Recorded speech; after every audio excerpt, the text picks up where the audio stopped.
ശബരിമല സ്വർണ്ണക്കൊള്ളയിൽ നിയമസഭയ്ക്കകത്തും പുറത്തും പ്രതിഷേധവുമായി പ്രതിപക്ഷം.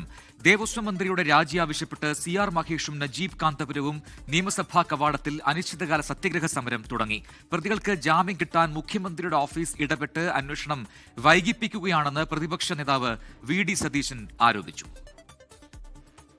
ഞങ്ങൾ കഴിഞ്ഞ കുറേ ദിവസങ്ങളായി ശബരിമല സ്വർണ്ണക്കൊള്ളയുമായി ബന്ധപ്പെട്ട് ബഹുമാനപ്പെട്ട ദേവസ്വം മന്ത്രി രാജിവെക്കണം എന്ന് ആവശ്യപ്പെട്ടുകൊണ്ടും മുഖ്യമന്ത്രിയുടെ ഓഫീസിൻ്റെ സമ്മർദ്ദം SITയുടെ മേലെ ഉണ്ടാകരുതെന്നും ആവശ്യപ്പെട്ടുകൊണ്ടുള്ള സമരത്തിലാണ്.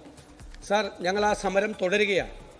ഞങ്ങളുടെ 2 അംഗങ്ങൾ CR മഹേഷും നജീബ് കാന്തപുരവും ഇന്ന് സഭാ കവാടത്തിന് മുന്നിൽ സത്യാഗ്രഹ സമരം ആരംഭിക്കുകയാണെന്നുള്ള വിവരം അങ്ങേ അറിയിക്കുന്നു. ഞങ്ങൾ സഭാ നടപടികളുമായി സഹകരിച്ചുകൊണ്ട് തന്നെ ഈ സമരവുമായി മുന്നോട്ട് പോവുകയാണെന്ന് അങ്ങേ അറിയിക്കും. സ്വർണ്ണക്കൊള്ള കേസിലെ അന്വേഷണ വിവരങ്ങൾ പങ്കുവയ്ക്കാൻ കഴിയില്ലെന്ന് മുഖ്യമന്ത്രി പിണറായി വിജയൻ നിയമസഭയിൽ വ്യക്തമാക്കി. ഹൈക്കോടതിക്കെതിരെയാണ് പ്രതിപക്ഷം സമരം നടത്തുന്നത് എന്നും മുഖ്യമന്ത്രി കുറ്റപ്പെടുത്തി.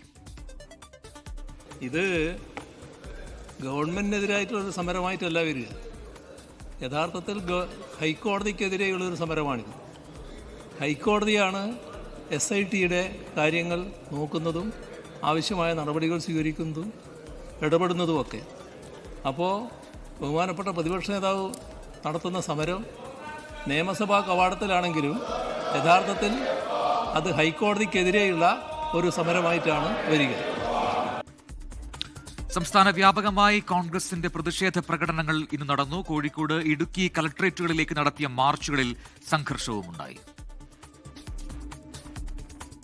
ലോകത്തെവിടെയായാലും ഏത് സമയത്തും 24 വാർത്തകളും ഓഗ്മെന്റഡ് റിയാലിറ്റി പാക്കേജുകളും എക്സ്പ്ലെയിനറുകളും വിശദമായി കാണാൻ ഞങ്ങളുടെ YouTube ചാനൽ നിങ്ങൾക്ക് സബ്സ്ക്രൈബ് ചെയ്യാം.